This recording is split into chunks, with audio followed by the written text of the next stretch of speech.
شروع اللہ کا نام لے کر جو بڑا مہربان نہایت رحم والا ہے۔ السلام علیکم پیارے مسلمانوں، امید ہے آپ سب لوگ خیر و عافیت سے ہوں گے۔ پیارے مسلمانوں، آج ایک حدیث مبارک آپ کو پڑھ کر سنواتا ہوں اور اس کی تھوڑی سی تفسیر آپ کے ساتھ پڑھ کر بیان کرتا ہوں۔ انشاءاللہ آپ سنیں گے، آپ کا بھی ایمان تازہ ہوگا اور میرا بھی ایمان تازہ ہوگا۔ اور پیارے مسلمانوں، اس حدیث مبارکہ کی جو تفسیر ہے تھوڑی سی، وہ آپ اگر شیئر کریں گے اپنے دوستوں میں، رشتہ داروں میں، تو آپ بھی اس ثواب میں شامل ہو جائیں گے اور یہ مفت کا ثواب ہے۔ نبی کریم صلی اللہ علیہ وآلہ وسلم نے ارشاد فرمایا کہ سلام میں جو ہے وہ پہل کرنی چاہیے۔ تو پیارے مسلمانوں، اب ہمیں دیکھنا ہے کہ ہم کس طرح اپنی محفلوں میں جاتے ہیں، جب گھر میں آتے ہیں یا کہیں اور جاتے ہیں، کہیں سفر کر رہے ہوتے ہیں، تو ہمارے جو زبان سے سلام نکلتا ہے یا نہیں، یعنی کہ ہم سلام میں پہل کرتے ہیں کہ نہیں۔ پیارے مسلمانوں، حضور پاک صلی اللہ علیہ وآلہ وسلم نے ارشاد فرمایا ہے، تو اس کی کوئی وجہ ہے کہ اس سے جو ہے انسان کا اپنا بھی فائدہ ہے، ثواب ملتا ہے، اور دوسرا جو مسلمان آپ کو جواب دے گا وعلیکم السلام ورحمۃ اللہ وبرکاتہ، تو اس میں یعنی کہ وہ بھی آپ پہ سلامتی بھیجے گا۔ سلام کے معنی ہے یعنی کہ سلامتی کی دعا۔ تو پیارے مسلمانوں، اپنی عادت بنا لیں، جب بھی گھر میں داخل ہوں تو سب کو السلام علیکم کہیں، اور جب گھر سے جائیں تب بھی السلام علیکم کہیں۔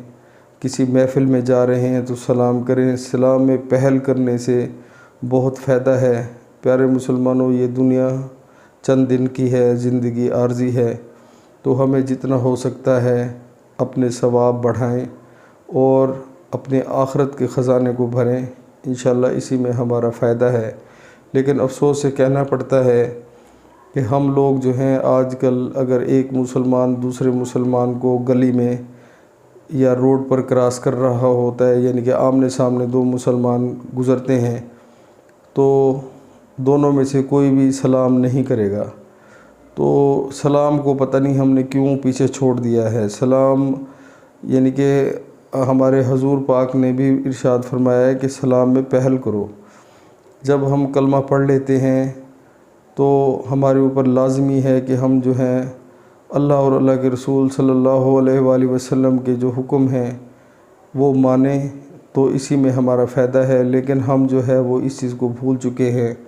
ہم جو ہے اپنا مشرق اور مغرب اور یورپ اور یہ جو اس طرح یعنی کہ جو آؤٹ آف کنٹریز ہیں، جو غیر مسلم ہیں، یعنی کہ ان کا دیکھی دیکھی یعنی کہ جو ہے دیکھا دیکھی، وہ سلام ایک دوسرے کو نہیں کرتے۔ لیکن اللہ تعالیٰ نے ہمیں تحفہ دیا ہے، تو ہمیں جو ہے سلام جو ہے لازمی کرنا چاہیے۔ ہم مسلمان ہیں، ہم کلمہ گو ہیں، اور یہ چھوٹی سی ایک ہمارے جو منہ سے ایک الفاظ نکلتا ہے، اس کا جو ہے بہت اجر ہے، اور یہ کوئی اتنا بہت زیادہ کوئی مشکل کام بھی نہیں ہے۔ تو لہٰذا اپنی زندگی میں جو ہے یہ اپنی عادت بنا لیں کہ کوئی بھی بندہ جس کو آپ جانتے ہیں یا نہیں جانتے، تو اس کو سلام میں پہل کریں۔ انشاءاللہ اس سے سنت مبارک بھی پوری ہوگی انشاءاللہ، اور ہمیں ثواب بھی ملے گا اور اللہ تعالیٰ بھی خوش ہوں گے۔ تو پیارے مسلمانوں، انشاءاللہ آپ عمل کریں، آج ہی سے سچی نیت کر لیں، بہت فائدہ ہوگا۔ السلام علیکم ورحمۃ اللہ وبرکاتہ۔